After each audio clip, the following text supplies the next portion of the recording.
Neeves Knives, I'm Jared, and today we got something special here. We got a new knife from KETUO. I will have everything linked down in the description, and I'm probably going to pull up a bunch of other knives here in a minute because I want to show you guys their machining. These guys are the kings of CNC machine work. And I'm pretty sure every company agrees with that they are basically the kings of, as far as machine work goes and being able to do the impossible and being able to do things that other companies, struggle to do. For an example, look at this. There's no hardware on this whatsoever. You don't see any hardware. And when you see how this thing's put together, it's crazy. Now, we've seen this guy before, right? And we're going to talk about that. That is part of it, but it's even more than that. But let's talk about the knife before we get into some of its unique qualities. It is an M390 steel, and it has somewhat of like a clip point tanto. It's almost like a modified Japanese style tanto. There's a slight secondary tip right there. It's very subtle. So it acts just like a drop point. The handle, looking at it, you would not expect this, but this thing is mega ergonomical. Like, this thing is so comfortable in the hand. The direction, because if you look at it, like, it kind of cants up, then back down, which just feels so natural in the hand. Like, I feel like right here, just hanging onto it like this, I could jam it into a wall and I would never feel the threat of slipping up the blade. However, even though I'm so comfortable back here and it works really well, I can also still choke up and it's just as comfortable. So the amount of control you can get throughout a cut is amazing. And the blade geometry is nice and slicey. It gets down to a nice thin edge. Now, after sharpening it, it's going to be even more slicey, but just right out of the box, very, very, very slicey.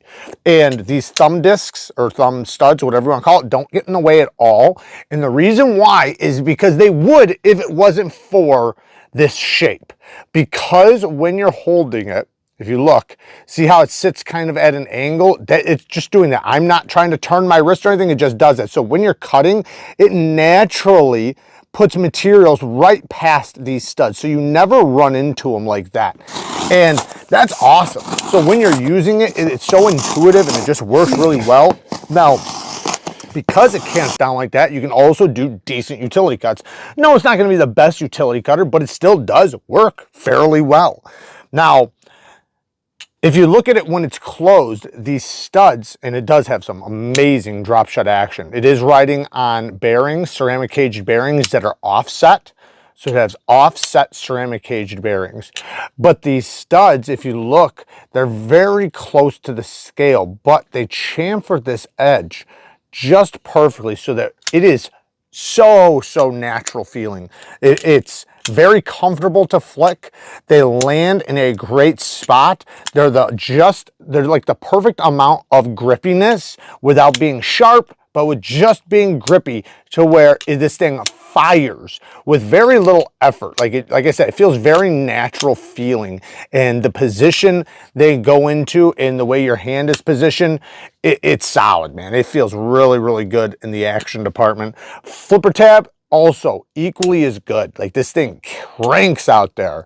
Like, it's a small, very minimal flipper tab. You can either go right over the top and kind of slide down like that, which feels really good, or you can just go right onto it and just kind of light switch it like that. Both of them work extremely well. Push button, you can do it, but it's better fit for the light switch. The access to the lock bar could be a little bit better. However, they did bring this down a little bit. So this side is higher than this side. And you can see they put texturing on there. So it's pretty easy to get to, and my goodness, is it smooth. Now, if you look, we have this little button back here. Well, we have a titanium mill pocket clip, but if you look, there's no hardware. You can't see any hardware. Now, when you take it apart, actually, you know what? Let's talk about the button really quick, and then we'll talk about taking it apart. So this button, you just pull this way, and when you do, you just yank this way, and it will pop off if you're doing it right. No, I'm messing up. There we go. So you just push it this way. You can see how the trigger goes that way. Now, if you look, there's still no other hardware. except for the pivot. All you have is the pivot, because when you take the pivot out, this is pinned together, meaning there's no screws holding this together back here. It's literally the pin is holding one side together, and then when you take it apart, you have a screw that you can see holding the clip, and then another screw that's holding the back spacer to this. But they're all three put together just by this pivot, which is crazy. And the lock bar, this is all titanium. So this part you see for the lock bar disengagement is a steel lock bar insert that's screwed onto the titanium liner, and it's like a leaf liner, which is really cool. Look at how that's machined. It's so crazy the way they were able to machine this out and then bend it to be a liner. Then they screwed on a steel face to it so that you don't have any lock stick or anything like that, which is really, really cool. Now, when you do have the back strap taken off, you can touch the edge, so you want to be careful when you do have it like this. But it's very, very easy to take apart, very easy to put back together. One downfall though is you do have to use 2 bits on each side. It is not a D-shaped pivot. So I wish it did have a trapped pivot. That just basically makes it to where you only have to have one driver, excuse me, one driver to take off or take out the pivot. But you see how easy that was to snap it back together, and then bang, look at how clean that is. Wow, that is super clean. Now let's you know what, negatives real quick. We'll go over some negatives, and then I want to just show really quick some other really cool knives that KETUO and RIKE have. So, because KETUO and RIKE are the sister companies, and this one for negatives, one, the edge angle could be lower. It is a high edge angle. It came very sharp, and it's very thin behind the edge, so it slices really good. No complaints about the geometry or anything like that. Just the edge geometry could be a little bit better as far as the edge angle. Sharpen joint plunge grind's good though. They did leave you plenty to sharpen off, so I'm happy with that. I can at least lower back my edge angle. I always prefer as much as I can get, but I'm satisfied with that. Look at this little tiny micro machining. It's like little tiny lines. The next thing for negative is the lock bar right here could be cut out just a little tiny bit more. It's so easy to disengage and fire that I struggle to even want to nitpick about that. I just like a lot of access. So, but other than that, really, there's not too much else, man. I haven't tested it thoroughly to see how the heat treatment is or anything like that, you know, or sharpen it up, but I have been cutting with it, and I have, you know, carried it in the pocket a little bit. The clip does work pretty well. There's plenty of room under there. However, I do wish the ramp was maybe just a little bit longer. It does have a little tiny bit of a pop to go over or in the pocket with thick jeans. With regular jeans, no issue at all. And even with thick jeans, it's still good. So I still categorize it in the good realm. So let's take a look at a couple other RIKE knives. So this one is the Griffin. The Griffin, oop, that was my fault. It has lots of deployment options. You have 3 forms of deployment. You got the front flipper, or actually 4. You got the regular flipper, you got the button for the button swing or a gravity roll, and then you have the reverse or thumb flick. Now the block is a regular button lock. It is a Harpoon drop point blade, an M390 steel with a titanium scales, titanium backspacer, and a titanium milled pocket clip. Awesome, awesome knife. Now this next one, we're gonna pull out quite a few because I have even more than what I'm gonna show. This guy right here surprised me. I like this knife a lot. This is the Triad, the KT Triad. And it has, again, a flipper tab, a front flipper, thumb studs, and a reverse flicking hole, and you can obviously do the button flip. So this is fidget friendly as you can get. Now, I love the size of it. I love a Harpoon Tanto. There's a reason why I just recently designed a Harpoon Tanto. I think they function really well. They look aggressive. They look mean. This is very comfortable in the hand.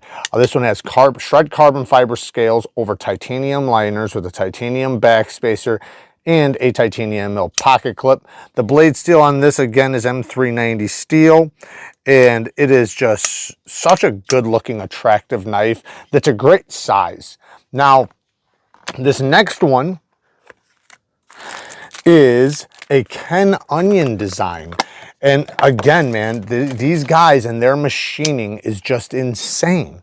Insanity, the amount of machining they put into a knife and how good they turn out. This thing has a swale? So it's thicker and thinner in different areas. So when you're wrapping your hand around it, it feels really good because you have thicker areas for like the parts where it feels, you know, better to have a thicker, and then thinner areas where you might want it a little bit slimmer. And you can really feel that in the hand. The lock engagement is really nice, super duper smooth, phenomenal flipping action. Ken Onion did a great job designing this, and they did a great job executing it. Then look at these thumb studs.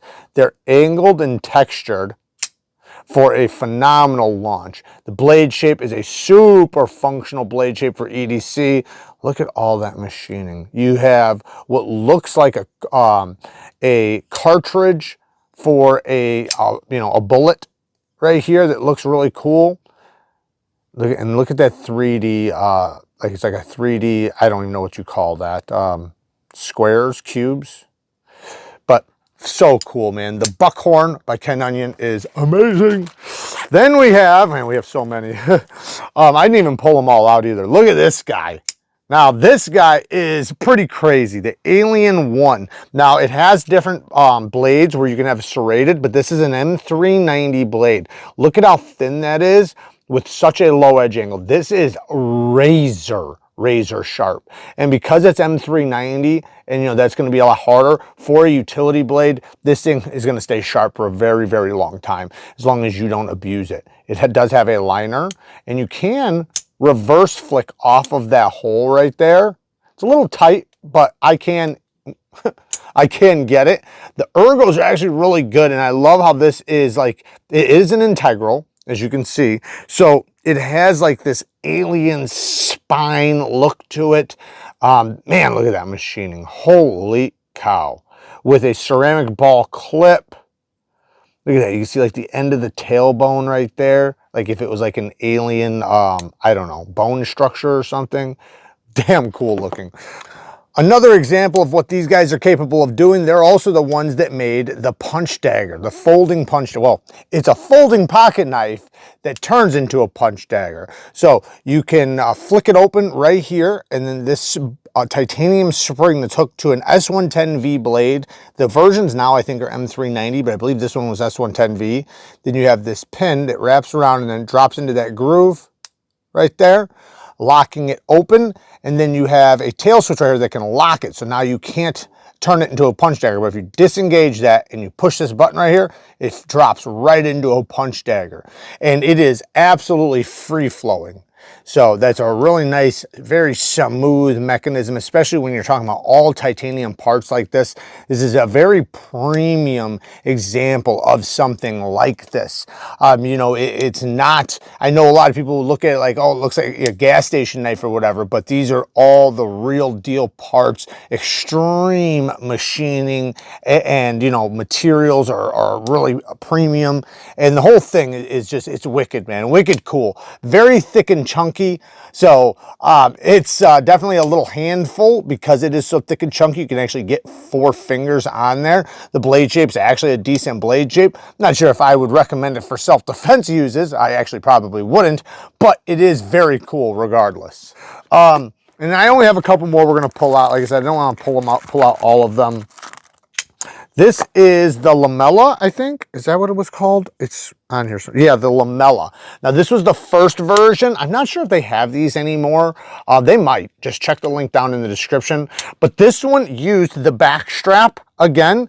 But this one is, you have to, I'm trying to remember how it's done. I think you have to push a thing in there and then the back strap will pop off. They have an easier one now where it has a button, just like we've seen on this one, which I do have a couple models from them that do that. But it has a Persian blade shape, an M390. handy. The handle's actually very comfortable. This is somewhat of like a high-end futuristic self-defense knife, especially when you, I mean, you can, it's functional art, but this absolutely is built extremely well. So this isn't like a you know, gas station knife quality. This is the peak of quality when it comes to production knives. And next is the Tiso or Tissot, which has a very deep, broad, hollow ground blade. I love this blade. It is so slicey. It does get fingerprinty, but it has a crowned, thick spine, but it's so broad that that deep hollow grind gets down to a paper thin edge. We have another knife with the back strap again, so you can push this button and pull the back strap off again, which is really cool. The pivot looks almost like the wheel of a car or something. Super duper smooth. Phenomenal thumb stud action. In this thumb stud, you can see how it's like a machined separate piece that that looks really cool, and it acts as a stop. I believe it acts as the stop pin. Yeah. So this is the stop pin in the closed and the open position, I believe. But it almost seems like an integral, and it feels like an integral. So very cool. Again, man, this machining is just absolutely insane. Then one last one, really quick, we have the Illusion. Now the Illusion is a this one's pretty basic. Now this is about as simple as they get from KETUO or RIKE. It is a front flipping, reverse flicking or thumb flicking knife with a tanto blade with a recurve. So it's a drop point recurve tanto, somewhat of a dual grind. Then we have a titanium frame lock handle, titanium mill pocket clip, and a long titanium backspacer. Very ergonomic, very lightweight, very smooth. The action is amazing on this one.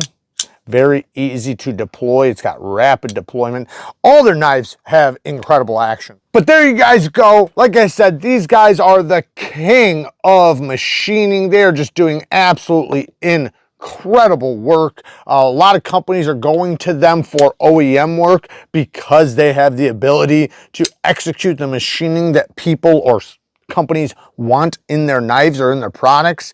And yeah, they're basically second to none when it comes to CNC machining. Work hard, stay tough. Until next time, peace.